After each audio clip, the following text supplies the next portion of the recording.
y doy paso para platicar con mi querido Jesús Pérez Gaona, que fíjate que me preguntaron la otra vez sí. Que si estabas en la casa de Alasraqui. Entonces, sí, que si estás colaborando allá o si te rentan un espacio ahí que está muy bonito en el jardín de la casa de Alasraqui. Ya ves que tiene un canal y siempre saca así jardincito, florecitas, plantitas muy bonitas. Entonces la gente ya anda pensando que tú estás allá con Alasraqui. Ya les dije que no, ¿verdad? Estamos haciendo sabotaje a su set de televisión, pero no estamos colaborando por allá, ni por equivocación.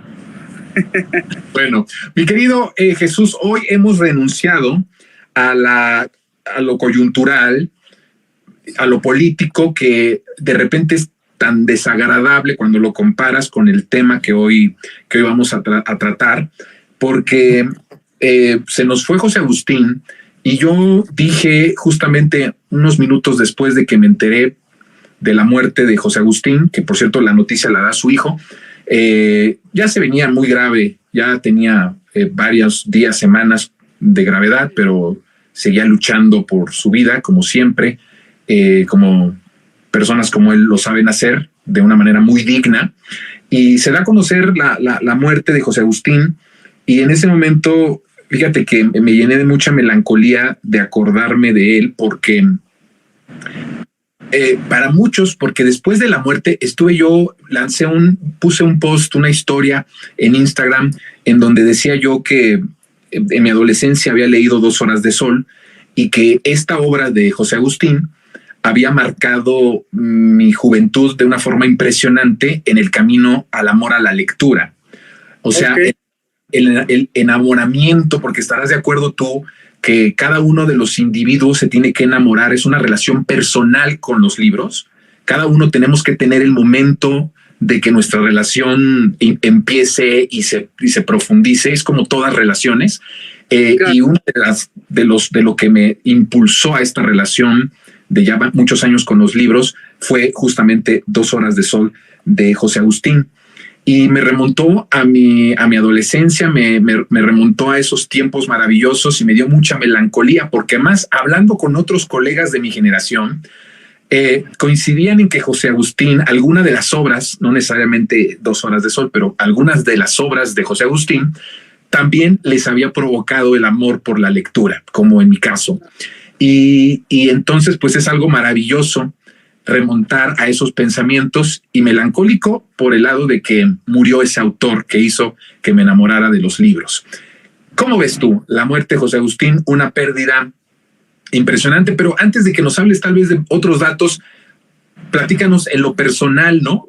¿Qué fue o cómo fue tu encuentro con en los escritos de José Agustín? Porque en mi caso, con 2 horas de sol, me llamó mucho la atención el nivel de erotismo que maneja este libro, y eso me dio muy fuerte en esos tiempos de adolescencia, ¿no? En donde somos muy inquietos, y me gustó muchísimo la manera, porque es un libro que desde el principio al fin te atrapa, no puedes dejar de leerlo, y te lleva a un momento histórico, social, político, económico de Acapulco, te lleva a un momento histórico social de la relación México-Estados Unidos, del Tratado de Libre Comercio. Es decir, viene dentro de eso todo lo que pasa en 2 horas de sol es cierto, menos los personajes que son ficticios, pero la realidad en donde está contada esta historia, todo es real y todo es verdad en ese momento. Entonces, a mí en lo personal eso me lleva a recordarlo, y la verdad es que me salieron algunas lágrimas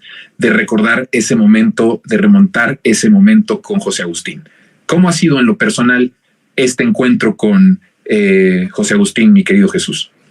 Pues como en tu caso quise rendir un sentido homenaje a alguien que realmente marcó en mi caso no solo mi primer encuentro con la literatura como el de muchos, sino incluso el sentido de la vida.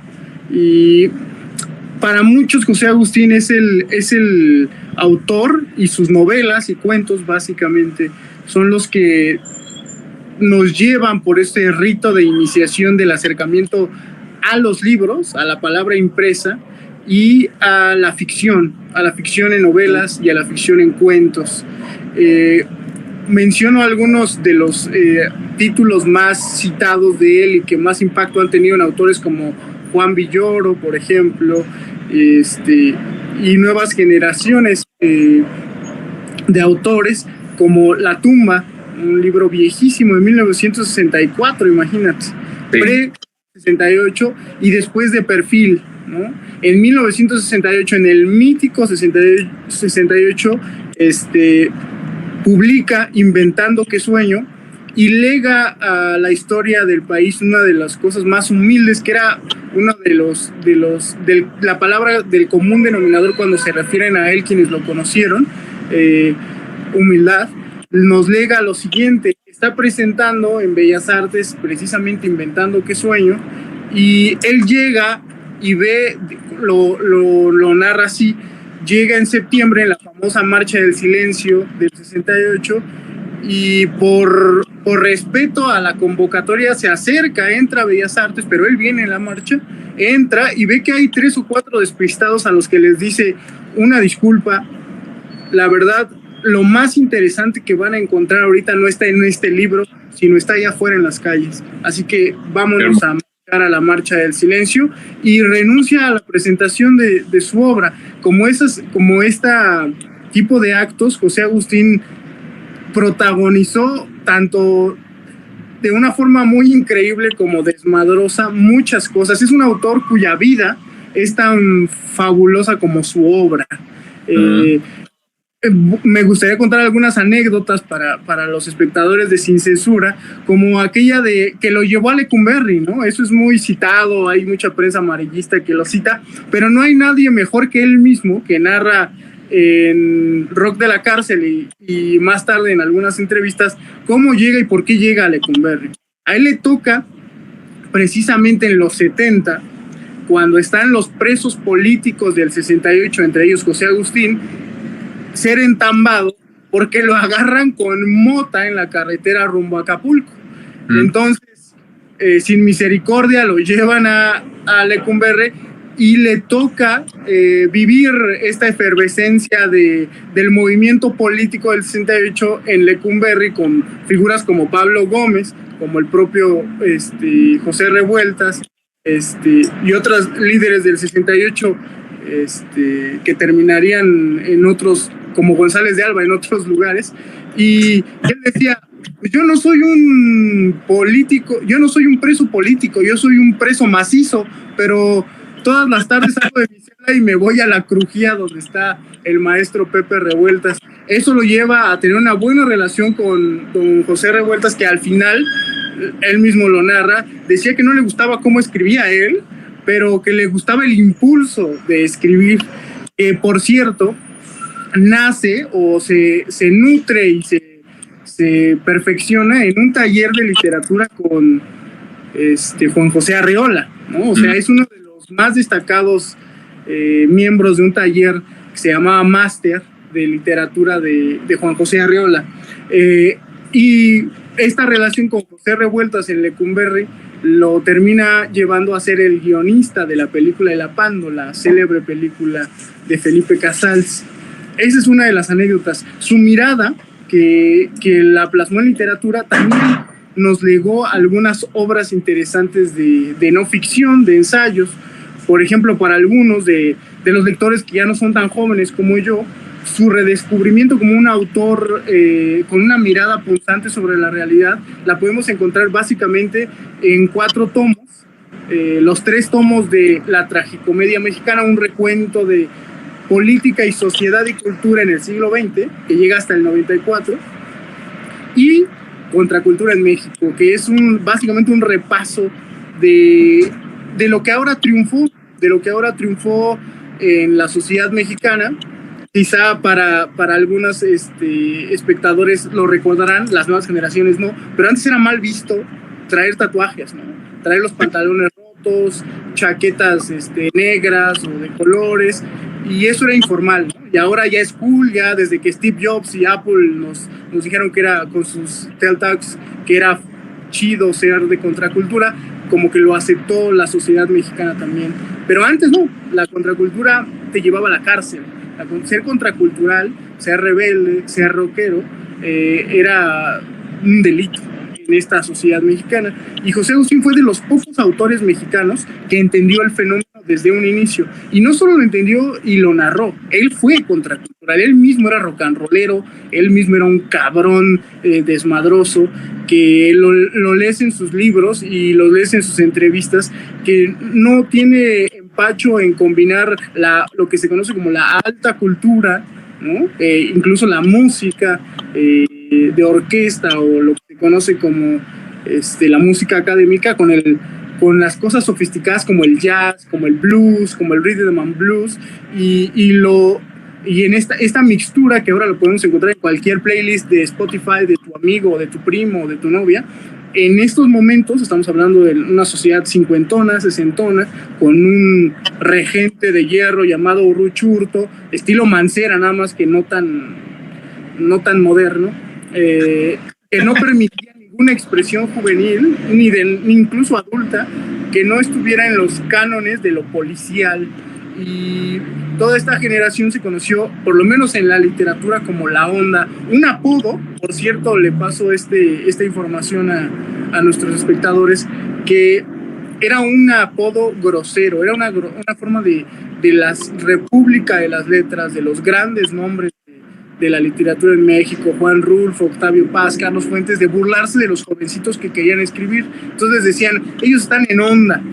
Una autora, Margot Glantz, como toma ese cohete y lo impacta directamente publicando un libro donde pone nombres y algunos cuentos de estos autores a los que les llamaban de la onda. Pero como lo de Naco es chido, esta generación se apropió de la onda, que era un insulto, para convertirlo en algo cool. En algo que es motivo de orgullo. Somos la onda, somos de onda. Aunque José Agustín toda su vida negó pertenecer a cualquier grupo, incluido la onda. Una paradoja que de nuevo se resuelve cuando uno lee sus obras de una persona madura, porque la onda definía a una generación que escribía de jóvenes para jóvenes sobre el mundo de los jóvenes, pero restringía a los autores de escribir solo sobre eso. Y si uno consulta las obras de madurez de José Agustín, es un autor que habla de padres, de historias más complicadas, que se mete en temas incluso religiosos, en temas místicos. Él mismo consultaba el I Ching regularmente, que es una de estas formas de consultar al destino en un libro milenario asiático. Y en varias de sus obras también no solo habla de lo trascendente, lo vicioso, lo difícil que es vivir en México, sino también lo catapulta conectándolo con muchos autores de la historia universal. Muchos, por ejemplo, al principio lo calificaban como el Salinger mexicano. Eso afortunadamente se lo fue quitando con el tiempo y nos legó al final de su vida, como te lo decía Jonathan, yo creo que obras más maduras, mucho más inteligentes y con una mirada sobre nuestro país y sobre todo sobre la Ciudad de México como pocos. Para mí es como el anti-intelectual. Por un lado tenemos a Monsiváis, que es como la cultura oficial, sí, una cultura que recoge lo popular, que mira lo popular, pero que de alguna manera Monsiváis rasura desde su mirada hasta cierto punto conservadora. Y por el otro lado tienes a José Agustín, que, por ejemplo, él descubrió a Rodrigo González, ¿no? Un tamaulipeco que tocaba la guitarra en la calle y después lo contrataron en un lugar en Insurgentes. Y José Agustín es el primero que escribe en La Jornada, si no me equivoco, o en alguno de los espacios que tenía en los diarios sobre Rodrigo González. Y a la cultura oficial no conoce a Rodrigo hasta que muere en el 85, en el temblor, como dice el chiste, de un pasón de cemento muere Rodrigo. Y el que lo descubre inicialmente como con esa mirada fascinante que tenía es José Agustín, nadie más. Y de ese mismo modo puedes hacer un recuento de todas las figuras que él rescata, que él promueve, que él respeta, ¿no? Esto en particular lo puedes encontrar en su libro La Contracultura en México, donde al final tiene un apartado donde le dedica un espacio a Parménides García Saldaña, a Philip K. Dick, donde y le contesta a Octavio Paz sobre la idea que planteas en El laberinto de la soledad del Pachuco. Él dice que es totalmente equivocada y termina hablando de los cholos, que son de los 90s, que son como los primos mayorcitos chavorrucos de lo que ahora son los corridos tumbados, ¿no? Entonces tiene una actualidad, este libro en particular, tremenda para Jonathan. Me gustó mucho la referencia y comparación con Carlos Monsiváis. Sí. Provocativa, pero muy, en muchos aspectos llena de verdad. Sí, sin querer, forma parte de una corriente literaria llamada, como tú nos explicas, y que lo haces de manera muy, muy interesante, por qué se le llamó esto de la literatura de la onda, que fue un referente no solo en México, sino en el mundo entero. Y me parece que José Agustín es justamente eso, es alguien que retrataba y provenía de las condiciones de desigualdad, viene hijo de los movimientos sociales, evidentemente como respuesta a toda esa opresión, viene también de la antidemocracia, de un país totalmente antidemocrático, y entonces en cada una de sus obras va subrayando ciertos matices de estos factores que lo hacen ser quien es, ¿no? Como tú lo has dicho, un desmadroso que al final llevó a muchos jóvenes y a muchas personas a que nos enamoráramos de la lectura y de la literatura, y entonces creo que eso cumple su objetivo. Creo que algo que me gustó, que él mismo dijo, atribuido a él hace unas semanas, que su obra había terminado, que su misión había llegado ya a su fin. Y me parece que tiene razón. Sí, llegó a su fin lo que él podía seguir haciendo, pero la obra que deja, pues es para todas las generaciones. Ojalá, y que mucho he estado invitando aquí a muchas personas que nos ven a que regalen las obras de José Agustín a los jóvenes, a los más jóvenes, a los adolescentes. Creo que es importante leer a José Agustín en estos momentos por los que está pasando el país, porque la mirada y lo que expone José Agustín en esos libros dista mucho de lo que hoy tenemos, pero en algunas cosas sigue siendo igual, en otras ya hay una gran diferencia, afortunadamente, y creo que sería un muy buen momento para lo que empezaba a decir en el programa, al inicio del programa, la memoria histórica. Y creo que una de las formas de tener memoria histórica, con toda la manera, el sentido del humor, la rudeza, la forma en la que solamente podía hacerlo y escribirlo José Agustín, puede ayudar mucho a esa memoria y puede ayudar mucho a esa concientización de los jóvenes o de los más jóvenes en el país. Así que bueno, pues mi querido Jesús, que sea aunque sea un pequeño y humilde reconocimiento y a la memoria del gran José Agustín, que en paz descanse. Me gustaría definirlo solamente como hay un debate sobre el origen y el significado de la palabra caifán. Algunos aseguran que es un neologismo que combina dos palabras, cae, de caer, y fine, del inglés de chido, de bien, alguien que cae bien. Para mí, el gran caifán mexicano fue José Agustín, definitivamente. El tipo, siendo no precisamente guapo, estando casado, se logró ligar a Angélica María. Imagínate, en los 60s, a la novia de México se la ligó a él. Y no se la ligó como su oficial, sino como su amante. Fue gran amigo de muchísimos autores y fue una inspiración para otros tantos más. Entonces, en resumen, me gustaría decir que él fue el gran caifán mexicano y lo vamos a extrañar muchísimo. Qué bonito, Jesús, qué bonito, el gran caifán mexicano, que así le podamos titular a este homenaje pequeño que le hacemos a José Agustín, que sea José Agustín el gran caifán mexicano por siempre. Muchas gracias, querido Jesús, nos estaremos viendo la próxima semana.